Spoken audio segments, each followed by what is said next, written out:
요한계시록 11장 1절부터 14절. 제목이 이제 두 증인입니다. 나의 두 증인에게 권세를 주리니.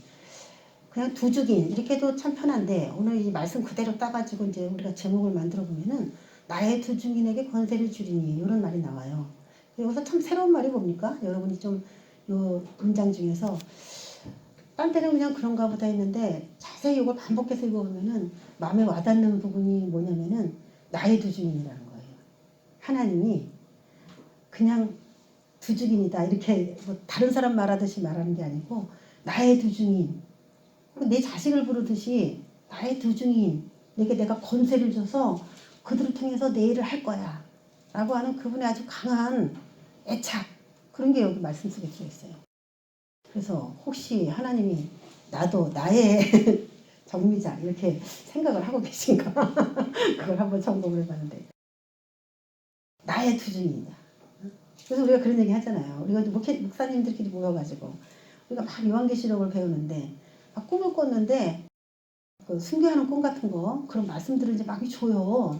그래서 그런 걸 막 나누고 있었어요. 근데 이제 우리를 성경 공부를 옛날에 시켰던 그 목사님이 자신도 한 번도 생각해보지 않았는데 배운 학생들이 하나님 나도 혹시 순교자로 주님이 선택하셨습니까? 순교를 아무나 하는 게 아니잖아요.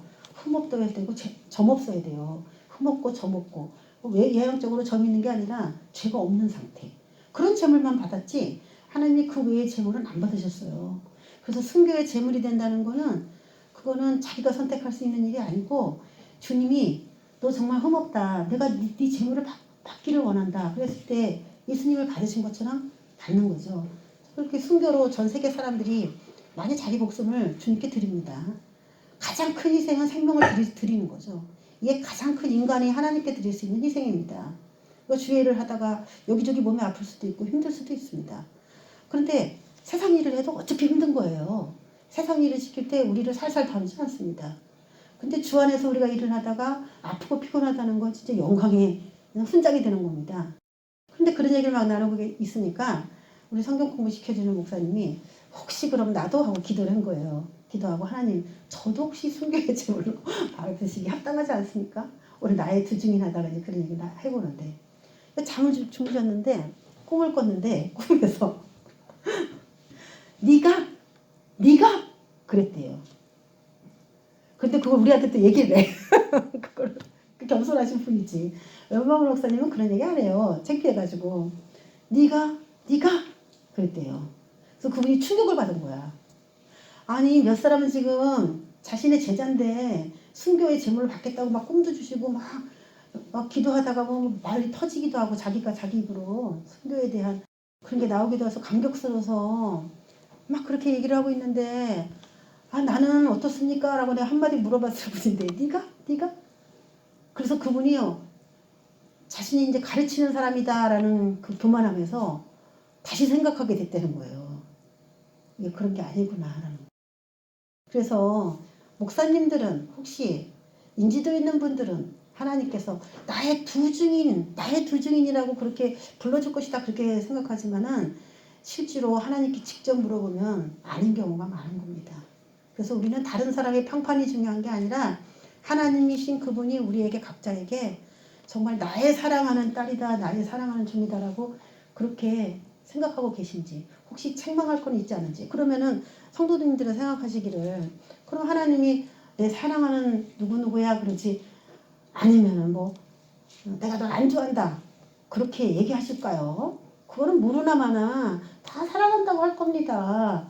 그렇게 말하겠지만 실제로 구약을 읽어보면은 나의 사랑하는 이스라엘에게 사랑한다는 얘기를 이만큼 하시고 잘못한 얘기를 이만큼 하셔요. 그러면서 너 끌려갈 거야 잡혀갈 거야 죽을 거야 뭐 그들의 우상숭배와 음란 그들의 모든 그 죄악들을 낱낱이 다 선지자를 통해서 폭로하게 하시고 치부를 다 드러내시고 얼굴도 못 들게 하고 나라가 흩어져서 저게 하나님 믿는 나라였어? 라고 명함도 못 내밀 정도로 그렇게 처참하게 밝게 하시고 밝기 전에 꼭 경고를 하셨어요. 꼭 사랑한다라고만 얘기하지 않는 분입니다. 그분은 매우 냉철한 분이에요. 그런데 그분이 친히 마지막 시대에 나의 두 증인에게 내가 가지고 있는 그 권세를 줄 거야 라는 저 주제에 대해서 여러분이 좀 생각을 좀 해보셨으면 좋겠어요.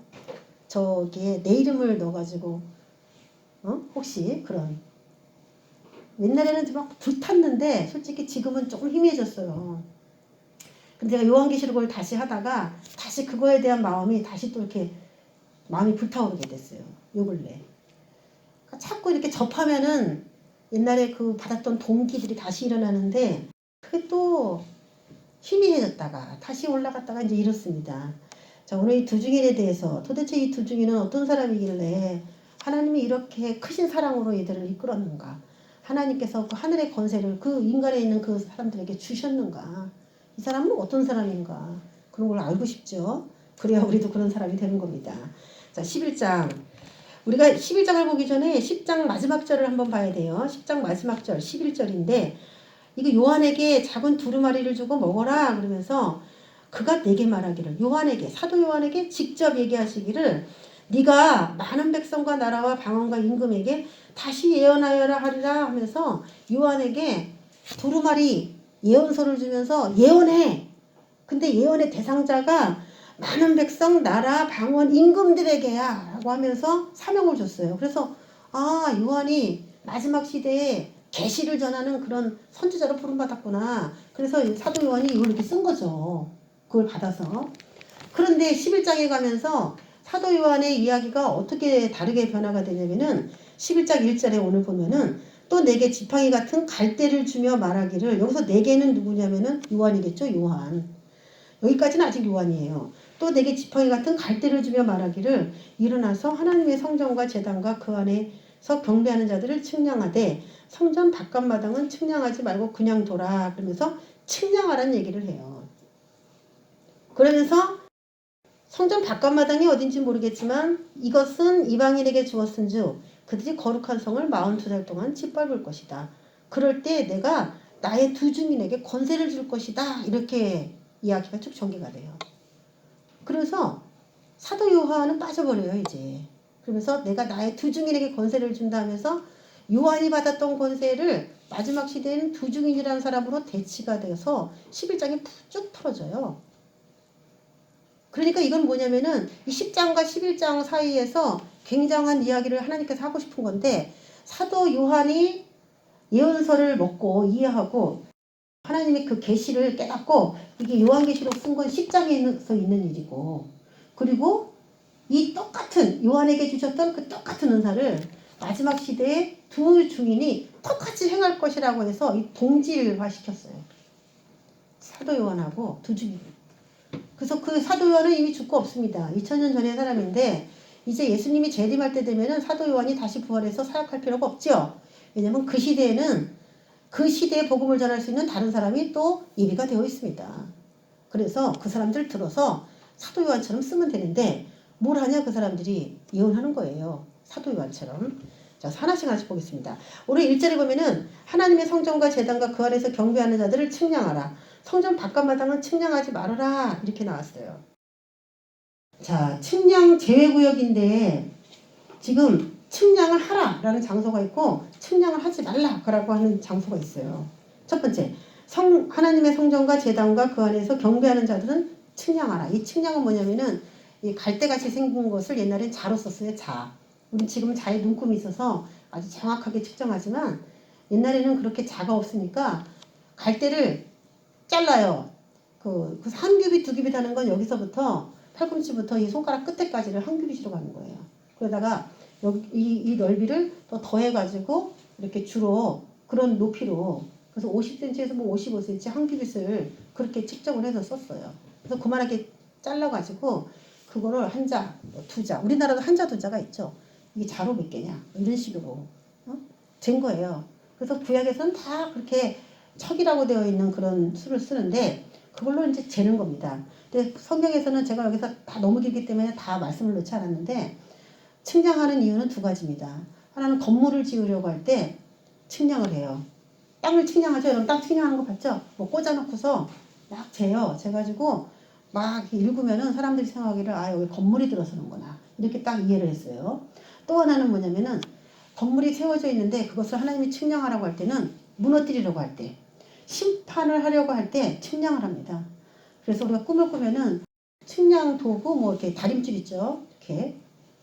이렇게 다림줄 건축할 때 이 수직으로 맞았나 벽이 수직으로 제대로 됐는가를 이렇게 달아봐요. 그러면은 이 실하고 이거하고 평행으로 이렇게 떨어지면서 건물이 제대로 일자로 세워졌구나 뭐 그런 거를 달아보는 다림줄 같은 거 이런 거 꿈을 많이 꿔요.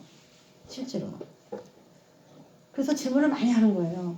이 꿈에 이런 게 보이면 도대체 뭡니까? 다림줄이라든지 이 측량줄 이런 거를 꿈을 꿀 때는 하나님의 두 가지 사인이에요. 내가 너를 측량한다. 내가 너를 이제 그 다림줄도 건축할 때 쓰는 건데 그것도 두 가지 의미가 있어요. 측량줄하고 똑같이. 하나는 너 위험해. 경고하는 거고 하나는 내가 너를 새롭게 할 거야. 새롭게 지을 거야. 할 때 다림줄이나 그 측량줄을 보여줍니다. 하나님은 우리를 어떠한 방법이든지 대화하고 소통하기를 원해요. 꼭 목사님이 불러다가 당신은 이게 문제요. 이렇게 꼭 말하진 않아요. 아주 여러 가지 우리 삶에서 그분이 자연 만물을 다 주관하시고 계시기 때문에 인간이 알아먹을 수 있는 방법으로 아이들의 어린아이의 입으로도 지나가는 행인이 하는 한마디로도 다 그렇게 알아들을 수 있게 주님은 내 자녀들에게 계속적으로 대화하고 싶어 해요. 이게 뭐예요? 두 가지죠. 심판도 있고 새롭게 함. 이 두 가지 회복이 있는데 그러면 이런 말이 나올 때는 과연 이것을 회복시키려고 측량하는 거냐 무너뜨리려고 측량하는 거냐 그런 마음으로 이걸 읽어야 됩니다. 자, 측량을 하는데 성전 바깥마당은 측량하지 말고 그냥 둬라. 자, 오늘 이 성막이 있습니다. 성막이 있는데 원래는 이제 다른 성전 그 에스겔 성전 같은 경우에는 저 번제단이 안마당에 들어가 있어요. 근데 기본적으로 솔로몬 성전이나 성막 같은 경우는 다 앞마당이 그냥 앞마당이 따로 이렇게 없고 그냥 바깥마당 그 천막 안에 다 마당이 있고 그냥 그걸 다 바깥마당이라고 하는 것이죠. 그런데 원래 저 성소가 있는 가운데 높은 집 있죠. 저건 이제 하나님이 계신 집인데 저 뒤로 옆으로는 막 이렇게 가질 않아요. 그 백성들은 어디 있냐면 문 앞에서 그 번제단 있는 그쪽 마당만 가서 이제 제사를 드릴 수 있도록 양도 갖고 오고 재물도 갖고 오고 할 수 있는 거기예요. 그 양을 끌고 저 서쪽 하나님이 계신 곳까지 쭉 한 바퀴 돌고 그럴 수가 없습니다. 그래서 그냥 이렇게 표현해놨지만은 저 성소를 중심으로 저 높이 솟아있는 방 성소를 중심으로 그 뒤쪽은 그냥 안쪽 마당이 자연스럽게 그냥 안쪽 마당이라고 이해하면 되겠고 그 앞쪽은 바깥 마당이 되는 것이죠. 그래서 하나님께서 책망하시는 말씀 중에 있잖아요. 우리가 예언서 중에 마당만 밟고 다니는 내 자녀들에 대해서 이스라엘 백성에 대해서 그게 저 천막 바깥에 막 밟고 다니는 거 그건 세상이에요. 그걸 얘기하는 게 아니에요. 교회 안에 들어왔는데 저 성막이 교회인데 성막 교회 안에 들어왔는데 저 거룩한 장소인 성소까지 들어오지도 못하는 거기서 말씀도 보고 기도도 하고 성령의 조명도 있어야 되는데 그런 걸 누리지도 못하고 그냥 거기 마당만 왔다가 나 교회 다 왔다라고 생각하고 나가는 그런 것 때문에 막 개탄이 하셨던 거예요. 하나님이. 어떻게 내 백성이 저럴 수 있느냐. 나에게 경배하고 하나님이 제일 원하는 게 뭐예요? 노동입니까? 하나님을 위해서 우리가 해야 되는 가장 중요한 사항이 뭡니까? 하나님이 뭘 원할까요? 저도 노동인 줄 알았어요. 열심히 교회를 위해서 맞아 눈에 뵈는 족족 다 했어요. 물론 그거 해야 돼요. 필요합니다. 교회는 많은 일꾼이 필요합니다. 그렇지만 더 중요하다는 것을 깨달았어요. 더 중요한 게 있다는 걸 깨달았어요. 나를 아는 거. 나를 아는 거를 원해요. 하나님. 아멘. 내 백성이 망하는 이유가 노동하지 않아서가 아니에요. 하나님을 아는 지식이 없어서예요. 지식이 없는데 하나님을 믿는다고 하는 행동 모든 게 다 하나님을 거스르는 거예요. 내 뜻하고 안 맞는 거예요. 양말 신지 않는 부모에게 양말을 선물하는 거와 그거는 그래도 이뻐. 선물이라고 줬으니까. 근데 아버지의 마음을 아는 거에 있어서는 부족하지. 부모가 뭘 아는지를 원한다면은 뭘 원하는지를 안다면은 그것에 대해서 하고 싶은 거예요. 자녀가. 근데 알려고 하는 것보다 뭔가 자꾸 일을 하려고 하는 그런 마르다 같은 그런 신앙생활이 복잡하긴 엄청 복잡해. 일도 많고 몸도 피곤한데 칭찬은 받지도 못했어요. 예수님한테. 한 가지라도 좋으니 마리아처럼 나에게 와서 말씀을 들어라. 도리어 책망해주길 원했는데 책망은커녕 동생 앞에서 망신당했어요. 말하다가. 일도 해야 됩니다마는 일만 하면 안 된다는 거예요. 그도 또 말씀 듣는다고 일 하나 안 한다. 그런 사람도 또 얄밉더라고 또. 응? 그런 사람은 우리 교회 온다 해도 안 오시는 게 좋을 것 같아요. 내가 노골적으로 그랬어. 안 오시는 게 좋을 것 같아요. 우리 전도사님 열심히 다 일하는데 손 하나 까딱한 적이 없어. 몇 년을 내가 같이 있었는데. 근데 우리 교회로 온대. 그래서 잘 생각해 보세요. 그랬어요. 잘 생각해 보세요. 왜? 잘하는 사람이 시험 들어요. 열심히 하는 사람. 나는 종인가? 왜 나만 일해야 돼? 그러니까 비교 심리가 딱 일어나니까 일하기가 싫고 그 감사가 나와야 되는데 원망이 나오기 시작하면서 이 교회가 힘들어져요.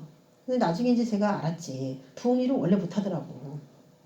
원래 못해. 자신감이 없어. 그래서 안 하는 거구나. 하지만 누가 그걸 알겠습니까?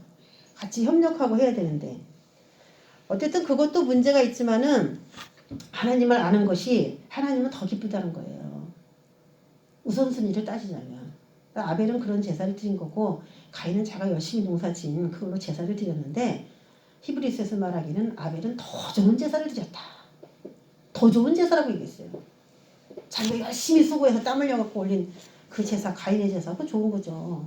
누가 교회를 위해서 땀 흘리고 일합니까? 좋은 거지만은 더 좋은, 더 나은 제사를 드렸다. 이렇게 얘기했어요. 예배를 똑같이 드려도 서로 다른 평가가 있다는 건데 오늘 이제 두 부류로 나눠졌어요. 저기 성전, 성소 안쪽, 오늘 거기서 나온 것 중에 하나님의 성전과 1절에 나온 성전은 저 안에 있는 성소, 거룩한 성소를 말하는 말이고 제단은 여기서 번제단이 아니라 향단이에요. 분향로를 얘기한다. 사람들은 그렇게 얘기해요. 금향단을 얘기해요. 제단이라고 하면 두 가지인데 바깥에 있는 건 놋제단입니다. 놋으로 되어 있는 거고 저 성소 안에 들어가면 놋으로 쓴 게 하나도 없어요.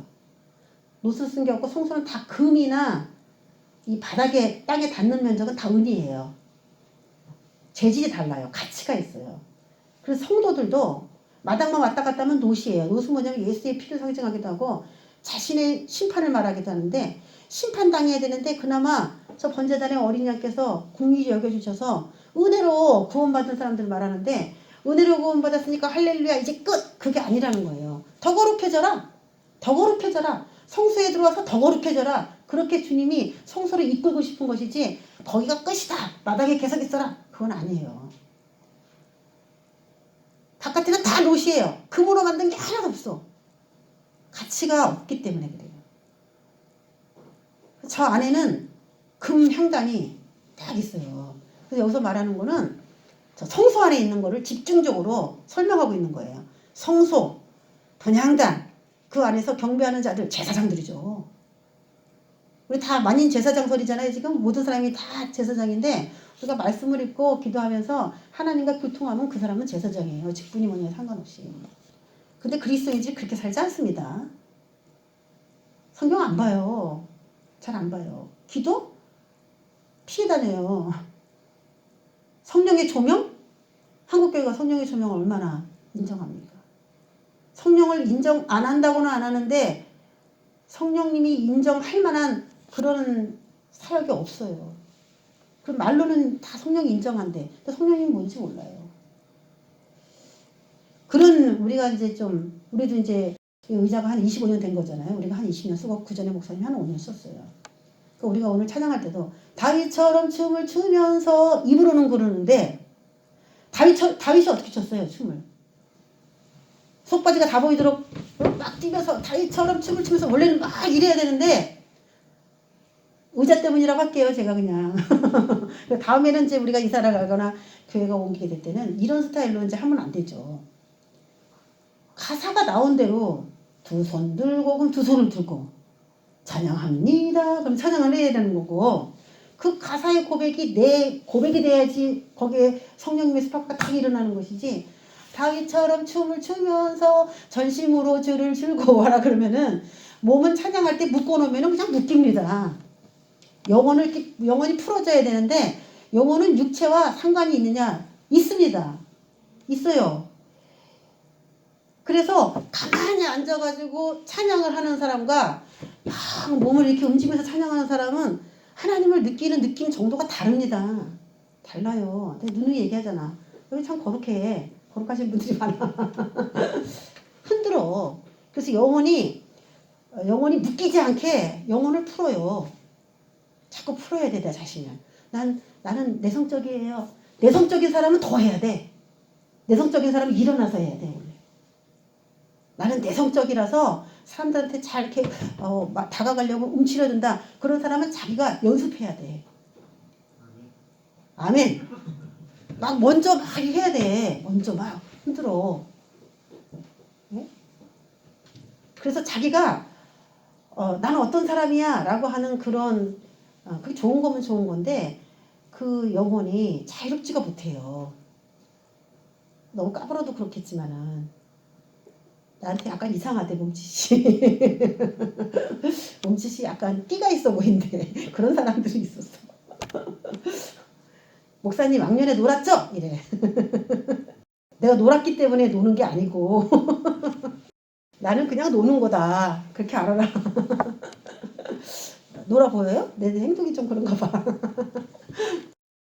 성소, 분향단, 그 안에서 경배하는 자들은 측량하라는 거 좋은 곳인데 측량하라고 하니까 이건 좀 좋은 얘기 같아요. 그 다음에 성전 바깥마당은 측량하지 말고 그냥 둬라. 이거 나쁜 것 같은데 진짜 맞는지 확인하려면 이것은 이방인에게 주었은즉 그들이 거룩한 성을 42달 동안 짓밟으리라. 그러면서 맞네. 측량하지 않은 바깥마당은 짓밟이는 곳이네 라는 것을 알았어요. 그러면은 그 다음에 이제 두중인 이야기가 또 나오는데 이 거룩한 성이라고 하는 거, 이 거룩한 성을 짓밟으리라. 또 2절에 성전 바깥마당은 측량하지 말고 그냥 둬라. 이렇게 얘기를 했거든요. 그래서 이 2절을 가만히 읽어보면은 어떤 의미가 있냐면은 성전 바깥마당이 곧 거룩한 성이구나. 같은 말이구나. 그걸 알 수가 있어요.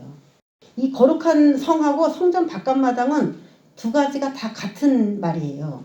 그러면 이 거룩한 성이라고 하면 우리가 어딘지 알아요? 어디냐면은 예루살렘 성을 우리가 다 거룩한 성이라고 해요.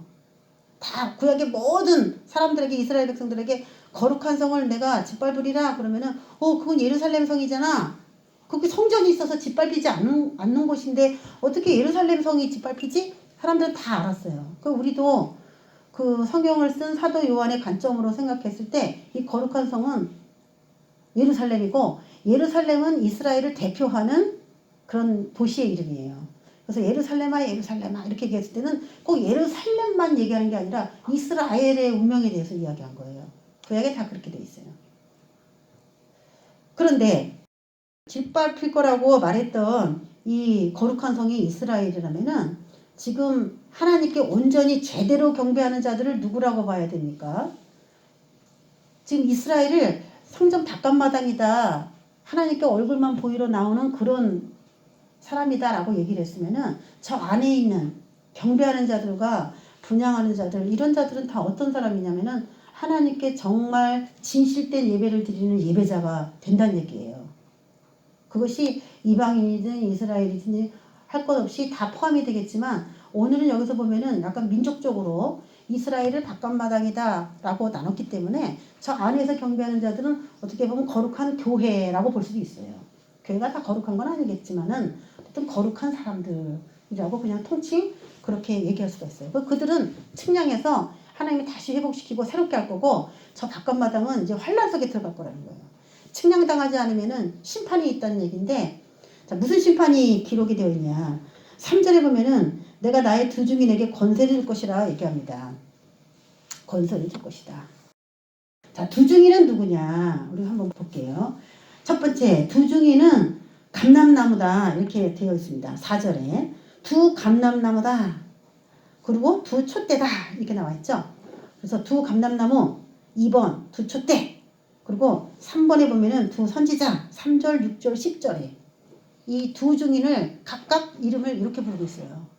그러면 두 증인을 알기를 원하려면은 이 암호문을 풀어야 돼. 암호 비밀 코드를 풀어야 됩니다. 근데 쉽더라고. 두 촛대와 두 선지자는 너무 쉽게 풀렸는데 두 감람나무가 뭐냐? 그걸 너무나 많이 물어봤어요, 제가. 두 감람나무가 뭘까? 감람나무가 뭘까? 그렇게 계속 물어봤는데 어느 날 기도하는데 딱 떠오르는 게 로마서 11장 요 구절이에요. 로마서 11장에는 무슨 얘기냐면 사도 바울이 이방인 전도를 위해서 엄청 사역을 했어요. 유대인들은 쫓아다니면서 사도 바울을 때렸어요. 그런데 맨 처음에는 유대인에게 막 전도를 하려고 했죠. 근데 유대인들이 안 받아들이는 거예요. 그래서 이방인들에게 가로라 그러면서 먼지를 딱 털고 이제 이방인 선교를 시작했어요. 근데 거기까지 쫓아가고 유대인들이 막 방해를 놨단 말이에요.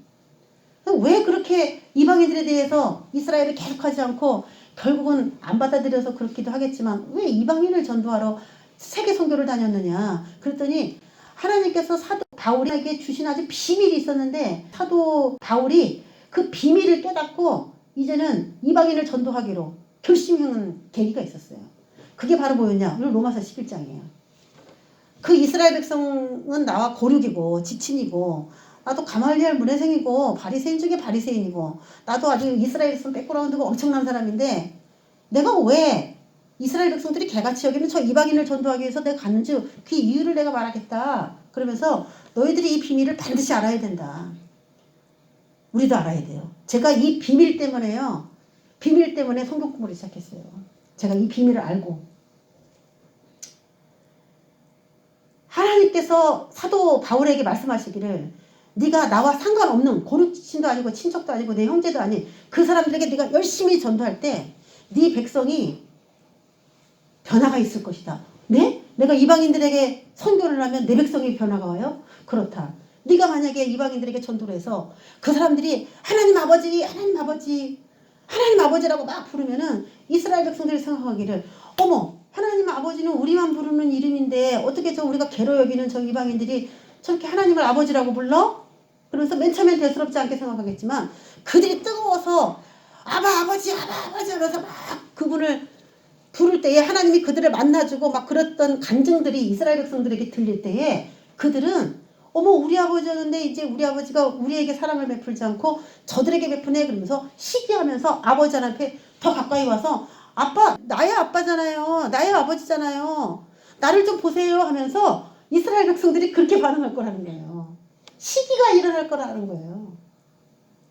그래서 그의 목표는 뭐였냐면은 이방인들이 하나님한테 뜨겁게 사랑을 해서 내 백성이 시기나게 하도록 내가 그 중매쟁이 역할을 해야 되겠다. 하나님과 그 이방인들을 연결하는 중매자가 내가 돼야 되겠다 하면서 열심히 그들을 전도한 거예요. 제가 그 말씀을 딱 읽었는데 무릎을 탁 쳤지. 가족 구원이 우리가 이제 기도하고 있으면 가족 구원이 최고잖아요. 가족 구원을 하고 싶어서 다 기도하잖아요. 맨 처음에. 제가 거기서 무릎을 탁 치고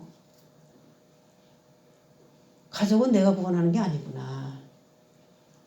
내가 누군가를 불쌍히 여기고 그 영을 살리려고 노력할 때 하나님은 내 가족을 잘 돌아오게 할 것이다. 그 생각이 딱 들었어요. 그래서 누군가가 우리 교인도 아닌데 성경 공부해달라고 매일 왔어요. 그리고 우리 1층 상가에 있는 총각에서 처음 있는 총각이었는데 밤에 그냥 12시에 가가지고 영어 끝나면은 손님이 이따금씩 와요. 이따금씩 오면 좀 멈췄다가 가면은 다시 가르쳤다가 해가지고 그 청년을 또 예수 믿게 하고 또 저 어디 오라 그러면 또 가서 거기서 또 성경을 가르치고 또 여기도 또 우리 교인들은 성경 공부 할 사람도 없는데 외부인들이 와. 그러면 다 가르쳤어요. 그냥 모르는데 배워야지 뭐. 공부해야 되니까. 근데 열심히 보고서 하나 가르치고 열심히 보고서 하나 가르치고 그럼 사람들이 뭐 무지 많으냐는 줄 알지만은 하나님이 그때 그 사람이 질문할 걸 나한테 공부시켰어. 그건 너무 신기한 일이에요. 내가 이 말씀이 너무 의문스러워서 막 말씀을 읽고서 은혜 받고 있으면은 누군가 와서 그걸 나한테 물어보네. 그러면 내가 이제 몇 장 몇 절입니다. 그러고 펴줄 거 아니에요. 그 사람이 뭐라면 나한테 모르는 게 없대. 그러면 나는 너무 놀라운 거야 그게. 어떻게 그 사람이 올 줄 알고 나는 그날 그 말씀이 그렇게 궁금했을까. 그게 반복되는 거예요. 그런데 신기하게 기존에 있던 사람은 다 나가고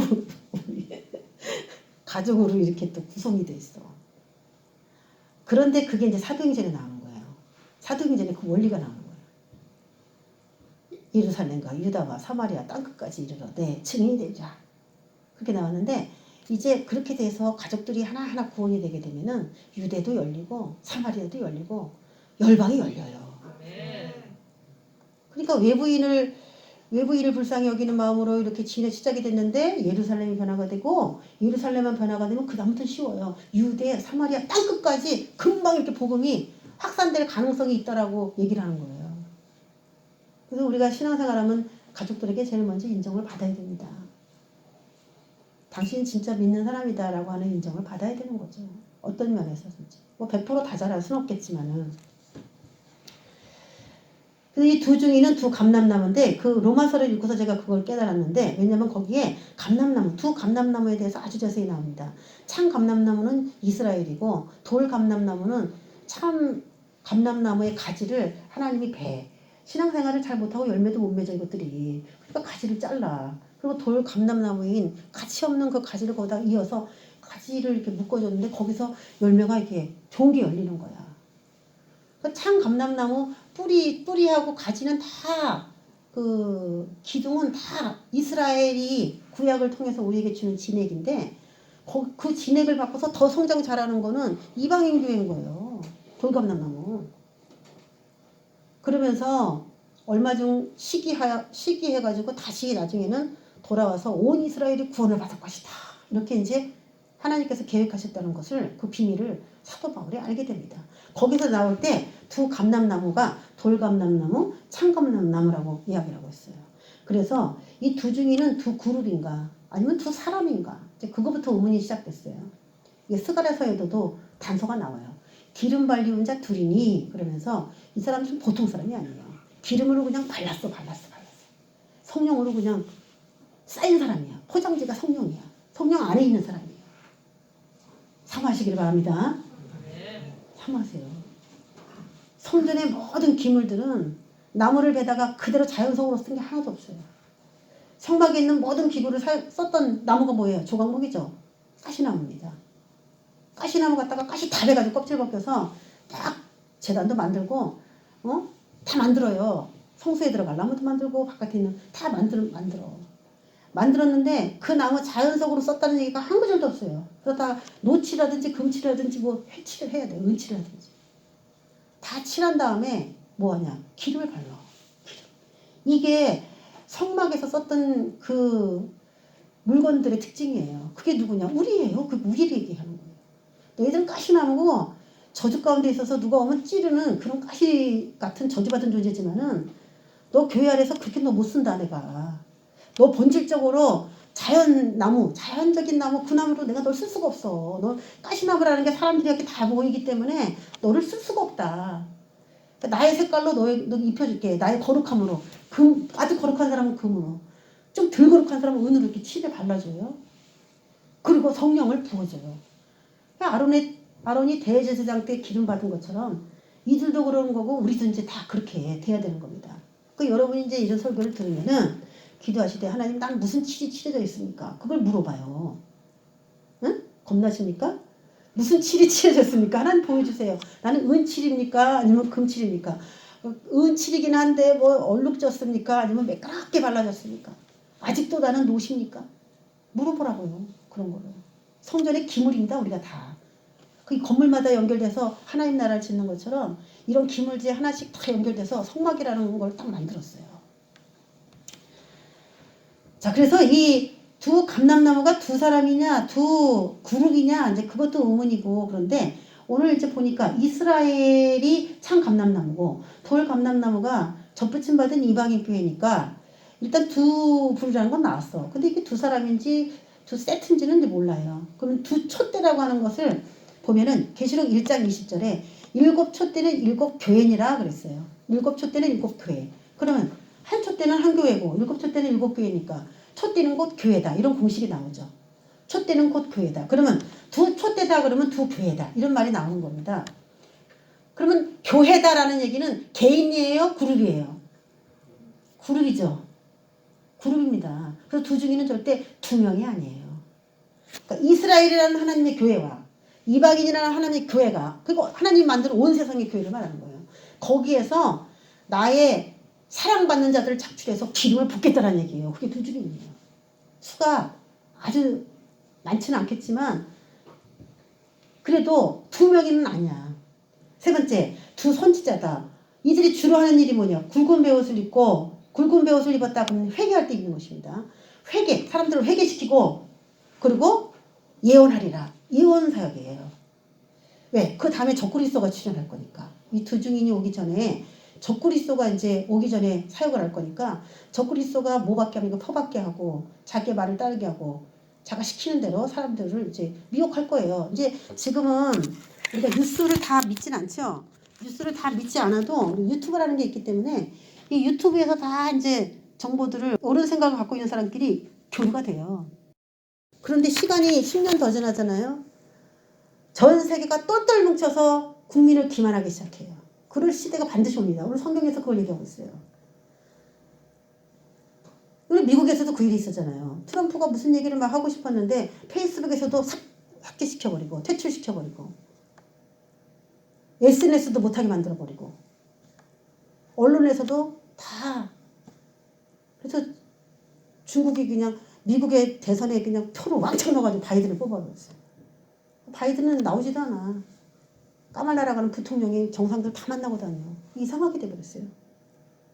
그래서 지금 트럼프가 언론, 타협하지 않는 언론 그런 걸 만들겠다라고 지금 막 얘기를 하는데 저렇게 큰 땅덩어리인 미국에서조차도 그런 일이 일어나고 있는데 우리도 지금 뭐 우리가 다음에서 보는 뉴스들 그런 것들이 100%다 맞는 게 아닌데 유튜브에서도 걸러들어야 될 것이 많은데 이제는 유튜브에서도 자신의 마음에 맞지 않는 걸 삭제하고 아니면은 올리지 못하게 계정을 가져가 버려요.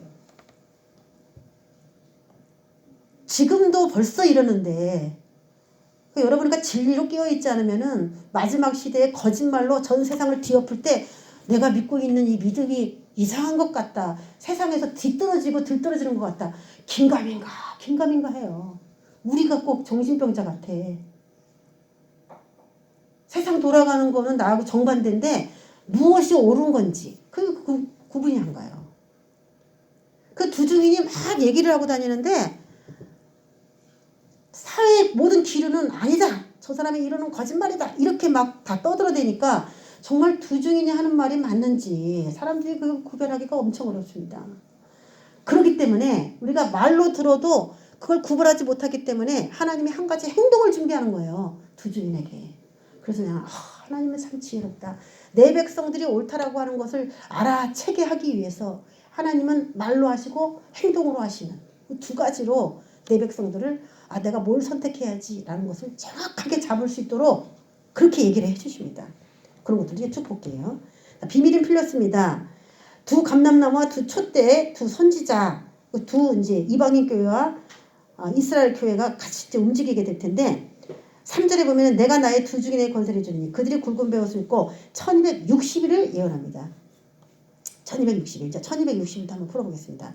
자, 두 증인이 출현할 때 제가 여러분에게 얘기했죠. 구약에서 두 사람이 생명을 인도하거나 길을 인도할 때 두 사람을 보낼 때는 대부분 다 뭐를 풀으면 좋으냐면은 예수님과 성령님이라고 그랬어요. 구약은 두 사람이 길을 인도할 때 다 예수님과 성령님이에요. 그런데 한 가지 아닌 게 있는 게 요한계시록의 이 두 증인입니다.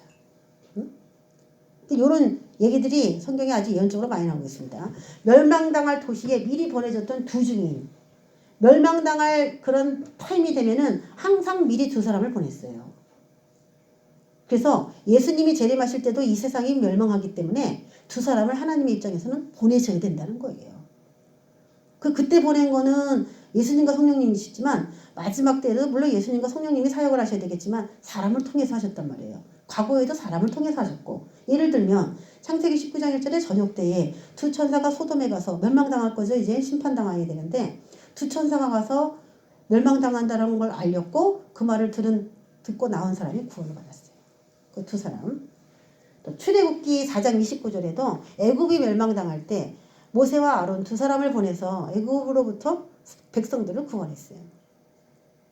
그래서 이 인류에 오신 예수님과 성령님의 사역들을 그대로 담고 있기도 하고 예수님의 재림 때 모든 사람들에게 야 여기 곧 망해 이제 빨리 다른 세계로 가야 돼 하면서 영원한 복음을 전할 수 있는 그 두 사람을 보낼 수밖에 없다라고 하는 근거 구절들이 여호수아 2장 1절에도 눈의 아들 여호수아가 시팀에서 두 사람을 여리고성으로 보내면서 여리고성이 곧 무너지니까 거기서 구원받을 사람이 없는지 찾아서 나온 게 라합이에요. 정탐하라고 했지만 정탐한 내용이 하나도 없다 그랬어요. 여호수아서에서 정탐한 내용이 하나도 안 나와요. 라합을 구원하고 온 것밖에 없어. 왜? 이 두 정탐꾼은, 두 사람은 예수님과 성령님이 하시는 일로서 누군가를 구원하는 일, 그것이 그분이 해야 될 일이지 정탐이 주목적이 아니기 때문에 그래요.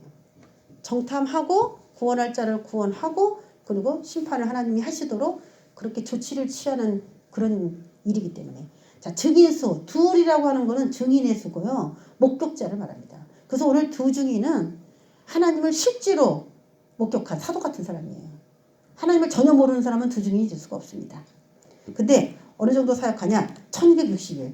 성경에서 나오는 말이 계속 무한 반복해서 나오는 말입니다. 다니엘서도 그렇고 이 예언서와 연결된 모든 절에서 똑같이 계속 사용하는 말이 있어요. 42달, 1260일, 한때, 두때, 반때 이런 얘기들이 나와요. 근데 이것을 간략하게 얘기하면 3년 반이에요. 이때 동안에 사역을 해요. 두 증인이. 자, 어떻게 되느냐? 5절에 보면 만일 누구든지 그들을 해하고자 하면 그들의 입에서 불이 나와서 그들의 원수를 삼켜버릴 것이다. 자, 이러면서 사역이 쭉 나오는데 우리가 한 가지 의문이 뭐냐면은 목사님, 만약에 거룩한 성이 예루살렘 성, 지금 예루살렘 성이라는 개념이 거기에 있는가? 예루살렘에 팔레스틴하고 이스라엘하고 같이 막 섞여 삽니다. 근데 작년에 트럼프가 예루살렘을 수도로 선포해 줬어요. 팔레스틴이 막 들고 일어나고 뭐 전쟁이라도 할 것 같았는데 안 하더라고요. 그렇지만 예루살렘에 있는 팔레스틴이 다 나갔냐? 또 그건 아닐 거예요. 근데 예루살렘 성으로서는 사실 의미가 없어요. 예루살렘 성에 예루살렘 성전이 있어야 그래야 예루살렘 성은 가치가 있고 의미가 있어요.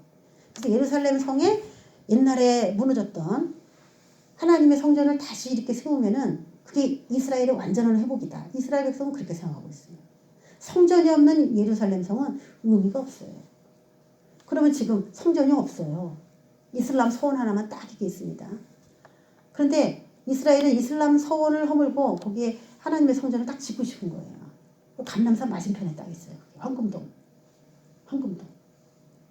감람산에 예수님이 재림한다고 믿는데 그 앞에 황금동 이슬람 서원이 딱 있으니까 그럼 말이 안 되는 거잖아요. 그래서 거기에 하나님의 성전을 짓기 위해서 지금 성전에 필요한 모든 걸 다 만들었습니다. 지금 히브리 언어까지 다 부활시켰어요. 그리고 레위인들, 제사장들을 공부를 다 시켰어요. 지금 율법으로 다. 이제 성전만 딱 누군가가 메시아가 성전 져줄 것이다 이렇게 생각하고 있어요. 이스라엘은. 그래서 누가 성전을 져주냐에 따라 그 사람을 메시아로 추정할 만한 마음의 준비가 되어 있어요. 그래서 적그리스도가 출현할 준비가 이미 다 돼 있는 거죠. 적그리스도는 그걸 알아. 내가 이스라엘 백성들을 포속하는 방법. 성전 지어주겠다 하면 메시아라고 인정하기 때문에 성전 지어주겠다고 조약을 딱 맺으면 그때부터는 그들의 메시아가 탄생한 거예요. 근데 지금 성전이 없거든요. 그렇죠? 다 회파돼 버렸어요. AD 70년에 로마의 디도 장군에 의해서 완전히 잡아놓습니다. 그러면서 이스라엘은 2000년 동안에 나라 없는 민족으로 살다가 1948년에 5월 14일에 다시 나라가 건설이 됐는데 그 거룩한 성 안에 그 성전이라는 개념이 다시 생길 수 있을까? 다 무너졌는데. 그래야 오늘 이야기가 좀 맞는 것 같아요. 자, 보면은 데살로니가 후서 2장 1절에서 4절에 보면은 우리 주 예수 그리스도의 강림하심과 우리가 그 앞에 모임에 관하여 예수님의 재림에 관하여 서로 막 얘기를 나누는데 이 데살로니가 교회는 재림에 대해서 엄청 관심이 많은 교회라고 했어요. 아주 성숙한 교회예요. 재림에 대해서 관심이 많고 거기에 서로 의논하고 사도 바울에게 묻고 막 그랬던 교회예요. 근데 거기 거짓 선지자들이 가서 엉뚱한 얘기들을 해서 교회가 혼란스러우니까 이 나중에 재림에 대해서 좀 설명해 주세요. 그러니까 이제 거기에 설명을 이제 해갖고 보낸 게 데살로니가 전후서가 된 거예요. 누가 어떻게 하여도 너희가 미혹되지 말라. 먼저 배교하는 일이 있을 것이다. 우리도 전 세계를 볼 때 그걸 봐야 돼요. 시대를 분별해야 됩니다. 배교하는 일이 있을 것이다. 이거는 한두 사람이 배교하는 게 아니라 전 세계적인 배교예요. 그러니까 반기독교주의가 일어나는 거지. 반기독교 옛날에 그 반유대인 유대인을 죽이자 해가지고 다 일어나갖고 유대인을 다 죽였는데 누가 유대인을 불쌍하다는 사람이 하나도 없었어요. 그래서 홀로코스트 그게 그래서 생긴 거예요. 그런데 이제는 반기독교주의가 일어나. 이번에도 약간 코로나 때문에 반기독교주의를 만들어내는 데는 성공을 했어요. 교회에서 다 없는 것처럼 그렇게 자꾸 얘기를 해가지고 정서가 직장생활하는 사람은 어떻게 하나도 안 없고 교회 다니는 일주일에 한 번 오는 교회에서 그렇게 옮을 수가 있는지. 기가 막힌 바이러스야 그 바이러스가. 그럴 수가 없죠. 직장에서 매일 만나서 매일 커피 먹고 매일 밥을 먹었는데 어떻게 거기다 퍼져야지. 일주일에 한 번 아무리 교회에서 밥을 먹었더라도 일주일에 한 번 밥 먹는데 누가 그거 퍼집니까? 직장에서는 어떻게 나오는 건 하나도 안 나오고 직장에 더 많이 나죠. 우리 그 안전문자 오는 것 중에 식당에서 나오는 게 엄청 많아요. 맨날 식당에서 그 걸렸대. 하루에 3-4건은 꼭 나와. 그런데 뉴스에는 안 나와.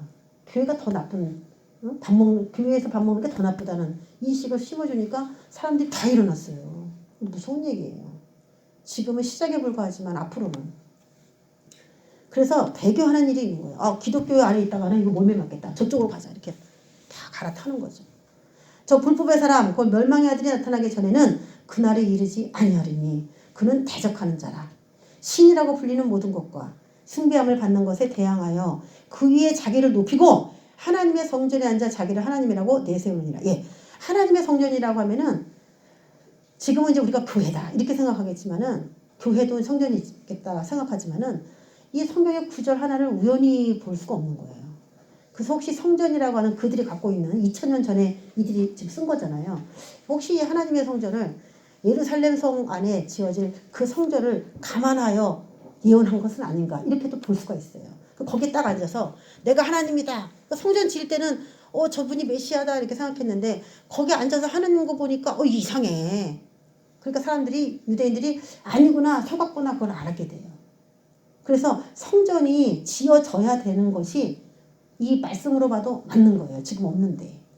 그래서 성전 져진다 이런 소문이 들리면은 우리 바짝 긴장해야 됩니다. 근데 지금 제3성전이다 제3성전이다 해서 지으려고 그래요. 지으려고 시도를 하고 있어요. 지금. 어떤 대가를 치러서라도 이스라엘은 성전을 지으려고 할 거예요. 그러면 우리는 이거 진짜 마지막 시대가 됐네. 그렇게 알아야 돼요. 두 번째, 거룩한 성이라는 얘기가 있나? 예, 있어요. 누가복음 21절에도 예루살렘이 군대들에게 에워싸이는 거 보거든 그 멸망이 가까운 줄을 알아라. 그날에는 아이벤 자들과 젖먹이는 자들에게 화가 있는데 땅에는 큰 환난, 이 백성에는 진노. 이 백성은 이스라엘이고 그 백성들에게만 문제가 있는 게 아니라 땅에는 큰 환난, 대환란이 있다. 마지막 시대를 예언했거든요. 그래서 예루살렘은 이방인의 때가 차기까지 이방인에게 발필이라 하면서 오늘 여기서 나온 그 똑같은 얘기가 나오고 있어요. 그러니까 이스라엘이 그때까지 이 기간이 언제인지 모르지만 그때까지 예수님을 구세주로 받아들이지 않고 있는 건 사실이야. 그때까지. 일부의 사람들은 지금 메시아닉주 유대인이라고 해서 예수님을 믿습니다. 근데 모든 사람이 그걸 믿는 건 아니에요. 그리고 그들이 예수는 믿는데 그들이 대화를 하거나 가르칠 때는 뭔가 그래서 유대인들에게 제가 성경 공부하는 거는 별로 그렇게 장려하지 않습니다. 왜냐면 그들이 사상이 율법 사상이더라고. 지금도 돼지고기 안 먹고. 굉장히 메시아닉주 유대인이니까 메시아를 받아들인 유대인인데 율법에 젖어 있어요. 이제 풍습이. 그걸 한국 사람들이 따라해. 한국 목사님들이 따라해요. 그러니까 율법으로 다시 돌아가는 그런 이단이 또 나올 수 있어.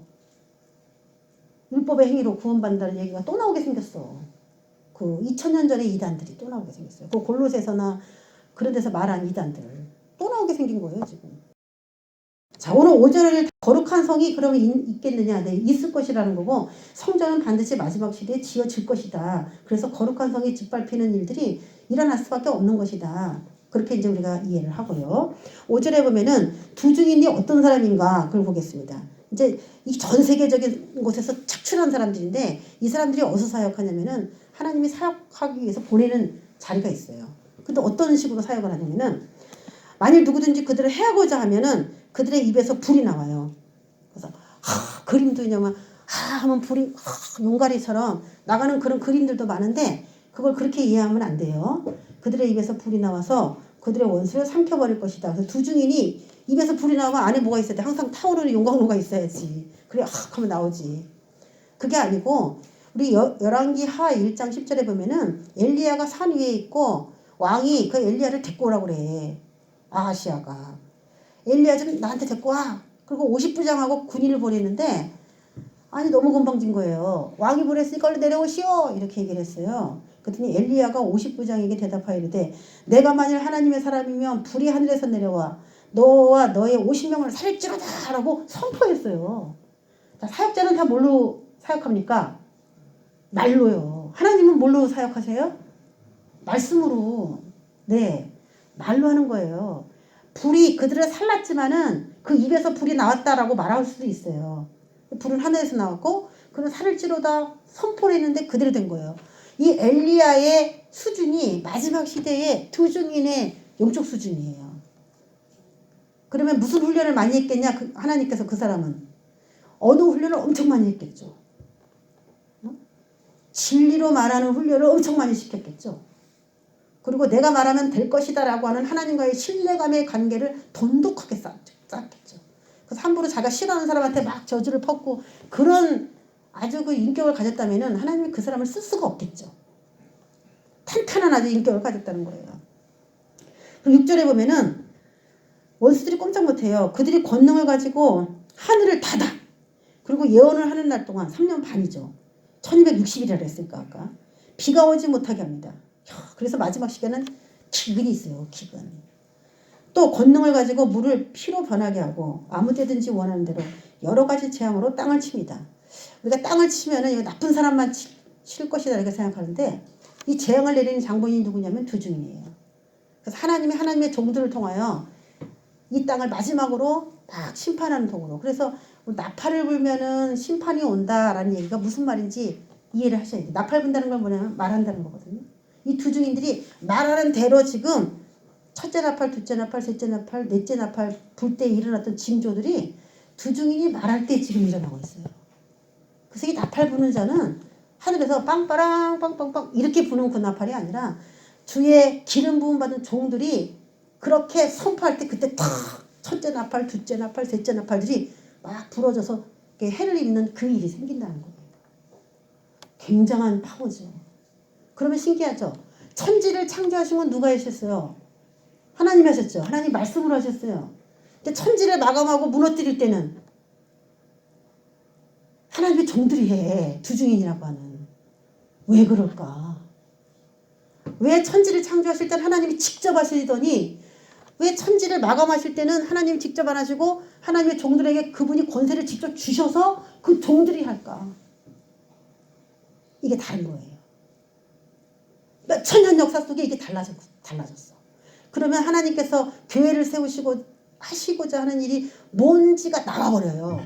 뭐 그게 뭐냐면은 그때 천지를 창조할 때는 하나님을 대신할 수 있는 아들이나 그런 존재가 없었어요. 그러면 6천년이 지나고 두 증인에게 권세를 줘서 이 땅을 친다고 한다는 것은 6천년 동안에 인간에게 시간을 준 이유가 내일을 대신할 수 있는 그런 교회가 만들어지기를 원하는 기간이었다. 라는 주님의 계획이었다는 것을 알 수가 있죠. 그래서 그 아들 예수님이 맏아들 되셔서 먼저 그 일을 행하셔서 우편 보좌에 앉아 계시고 그분으로 끝난 것이 아니라 그 모든 것이 12제자가 임파테이션 됐던 것처럼 12제자인 그 모든 교회가 그 일을 또 하게 될 것이죠. 그래서 마귀는 떨리는 겁니다. 마귀는 하나님의 아들의 권세를 인간이 갖는 것에 대해서 불만을 품었던 자예요. 그런데 그것을 완전히 뭐랄까 사탄이 가장 싫어하는 일을 했다고 할까? 그거예요. 나의 두 증인에게 권세를 줬다는 이 말 한마디가 사탄이 6천년 동안 방해하려고 했던 일을 드디어 하나님이 이루고야 말았다고 하는 사실에 대한 패배를 인정하게 하는 행위예요. 이 행위가. 엄청난 겁니다. 여러분. 야, 내가 그렇게 못하게 했는데 어떻게 하다가 이 두 증인이 하나님 대리적으로 일을 하게 됐을까? 너는 졌어 이거예요. 사탄에게. 내 권세를 그들에게 줬다는 거. 네가 진 걸 인정해야 돼. 놀라운 이 사탄과 하나님과의 참 지혜 겨루기가 6천년 동안에 있었지만 하나님이 승리하셨죠. 그런데 증언을 마칠 때에 1260일 3년 반 동안 증언을 열심히 합니다. 누구도 그를 해할 수가 없어요. 근데 무적행으로부터 올라오는 짐승이 그들과 더불어 전쟁을 일으켜 그들을 이기고 그들을 죽입니다. 힘이 없어서 죽은 것이 아니라 오늘 이 7절에 증언을 마칠 때에 마쳤어. 이제 끝났어.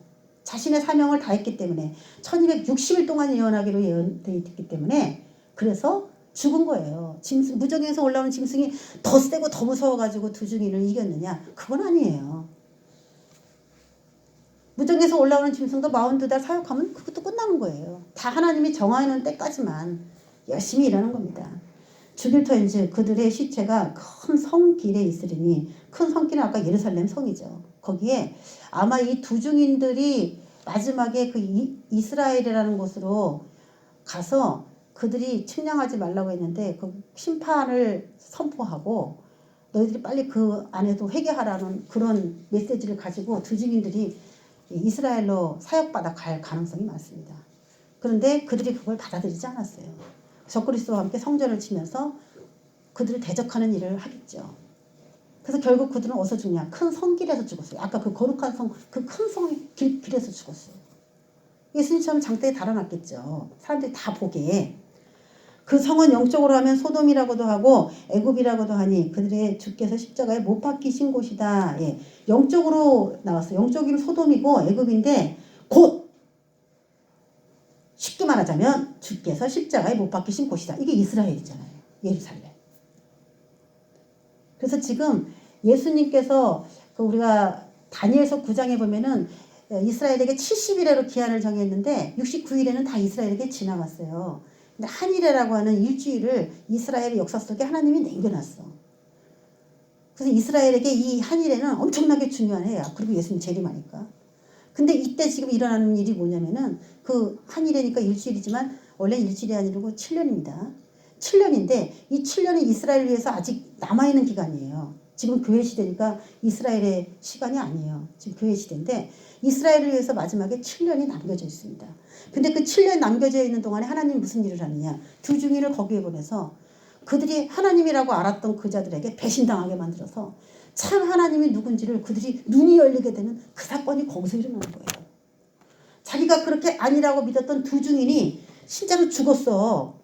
예수님처럼 죽었어요. 근데 거기에 또 누가 가담하냐? 예루살렘이 또 거기 가담하는 거야. 그러니까 또 하나의 십자가 사건이에요, 이게. 네? 그런데 하나님 너무 지혜로워. 뭐냐면은 그 회개하라고 하면서 이스라엘을 그렇게 하니까 이스라엘은 너무 싫어가지고 그들을 잡아 죽이는데 9절에 보면은 그 시체를 사흘 반 동안을 보며 무덤에 장사하지 못하게 달아놔요, 이렇게. 그럼 전 인류가 그냥 그 매스컴에다가 그걸 다 띄우겠지, 그거를 대대적으로. 그래서 짐승이 이겼다. 응? 너희들이 이 사람이 말한 거 듣지 말아라. 이 사람이 말한 거 다 거짓말이다. 그러면서 이제 누가 더 세냐? 우리가 더 세다 하면서 죽은 거를 보이겠죠. 그래서 장사도 안 지내주고 3일 반 동안을 거기다 달아놔요. 그 카메라 앵글 거기다 비추는 거예요, 그냥 계속. 그러니까 아유 이제는 뭘 믿어야 되는지 확실하게 이제 감을 잡았네. 전 세계 사람들이 다 그렇게 반응하겠죠. 응? 이것이 그들의 전략이었어요. 누가 이겼는지를 보여줌으로써 내가 이겼다는 것을 모든 국민들이, 전 세계 사람들이 인정하도록 하는 방법. 이게 사탄의 방법이었어요. 예수님한테 했던 방법하고 너무 똑같아, 이게. 소름 끼치도록. 그런데 하나님이 그냥 두지 않았어요. 이 두 선지자가 땅에 사는 자들을 괴롭게 했기 때문에 막 회개하라고 하니까. 그래서 즐거워하면서 3일 반 동안 예물도 주고받으면서 뭐 축전도 보내고 대통령끼리 막 이제 그랬다는 거예요. 그런데 하늘로부터 큰 음성이 있어. 이리로 올라오라 하니까 갑자기 공중에 매달렸던 두 증인이 하늘로 쫙 올라갔는데 원수들도 구경하더라 그랬어요. 이게 하나님의 전략이야. 네가 패배했어라고 딱 멋지게 걸어놨는데 하나님의 전략은 그 걸어놓은 걸 통해서 모든 세계에 있는 사람들이 그걸 다 보게 하는 거.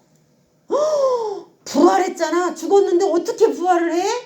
그럼 저들이 말한 하나님이 맞네. 저들이 믿었던, 저들이 외쳤던 그 복음이 맞네. 저들이 했던 말이 맞구나. 하나님이 함께하는 사람이 저 사람이었구나를 그때 다 돌이키는 거야. 이게 이스라엘의 회심이야. 찬송하리로다 주의 이름으로 오시는 이 할 때까지 네가 나를 보지 못하리라 할 때까지 눈이 감겨서 못 봤는데 이 두 증인이 그 거룩한 성에서 부활돼서 올라가는 걸 보고 이스라엘은 대성통곡하는 겁니다. 다윗의 샘이 그때 열리는 거예요. 통곡하고 애통하는 일이 일어납니다. 왜? 자기가 잡아 죽였거든. 또 자기가 잡아 죽인 예수 그리스도가 메시아라고 아직도 인정하지 않는데 두 증인이 네가 죽인 그분이 메시아였어까지 그들에게 알려줘요. 인간이 왜 이렇게 완악합니까? 인간이 왜 이렇게 사탄의 놀이객감으로 전략을 해버립니까? 너무 멋있잖아요. 그렇게 3년 반 동안에 예언사역을 하고 회개하라 그래도 돌아왔더라 회개했다라는 말이 한 구절도 없어. 이게 너무 아파.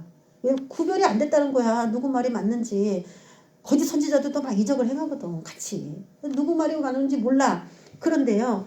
그들이 하나님께 영광을 돌리게 한 가지가 뭐였냐면 죽었다가 살아난 거, 부활한 것을 보여준 거. 그 사건 하나 때문에 사람들이 다 돌아와. 그 뒤에 나오죠.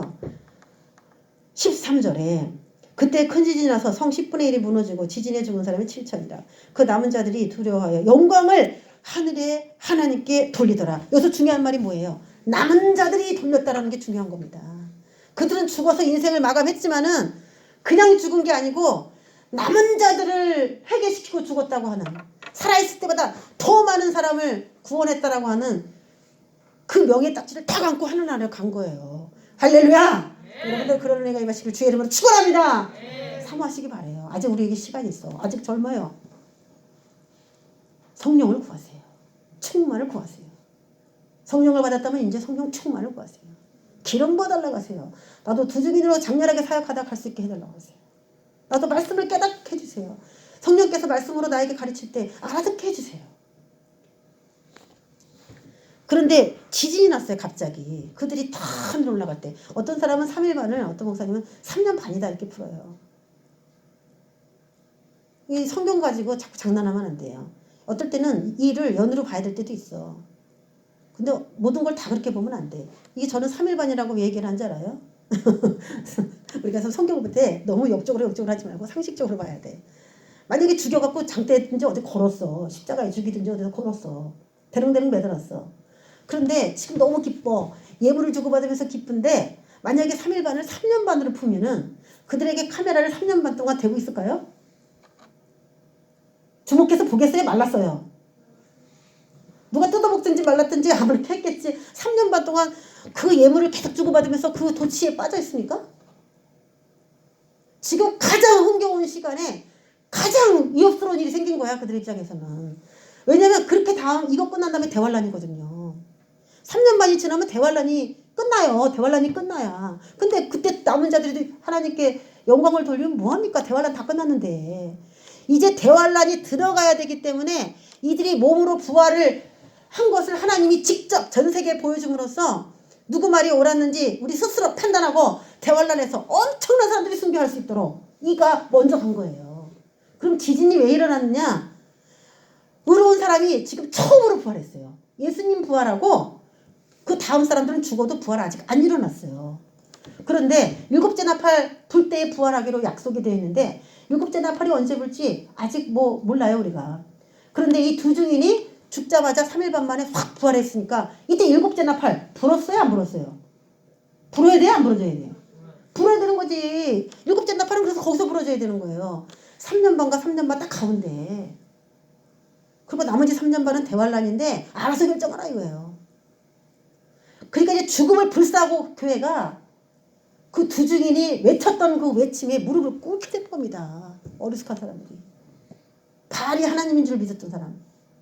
그 어리숙한 하나님 백성들이. 그럼 지진은 왜 일어나느냐? 그들이 의로운 기름 부은 자는 두 증인이 아주 놀라운 하나님의 그 대리적인 사역자들인데 그들이 딱 위에 올라갈 때에 그들만 올라가면 안 돼. 7번째 나팔 불 때에 약속은 뭐냐면은 죽은 자들이 먼저 일어나기로 했어요. 죽은 자들이 먼저 일어나고 그 위에 살아있는 자들이 이끌려 올라가기로 그렇게 예언돼 있어요. 그래서 죽은 자가 지금 올라가는 거야. 두 증인이. 그러면 그 전에 죽은 의인들은 일어나야 될까요? 안 일어나야 될까요? 일어나야지. 예수님이 부활할 때 지진이 나고 발가 터졌죠? 그리고 무덤 속에서 죽었던 자들이 다 나와서 예루살렘 성 다녔죠? 마태복음에 나와요, 그게. 거룩한 성리에 다 다녔어. 그 사람들은 하늘로 올라간 그 사람들이 아니라 무덤이 열고 나와서 그 예루살렘을 다닌 사람이에요, 그 사람은. 근데 언제 시간 되면 또 죽어. 일시적 부활을 경험한 사람들이에요, 그 사람들은. 이게 뭐에 대한 예표냐? 이때, 이 시대에 예표된 거예요. 이 시대에. 한 사람이 두 증인이 딱 이렇게 부활돼서 갔을 때 그 전에 죽었던 사람들도 같이 부활될 거다라는 걸 암시하기 위해서 거기에 딱 삽입해 준 거예요. 그들은 나중에 또 죽지. 이 사람들은 영원히 부활한 거야. 영원히 부활.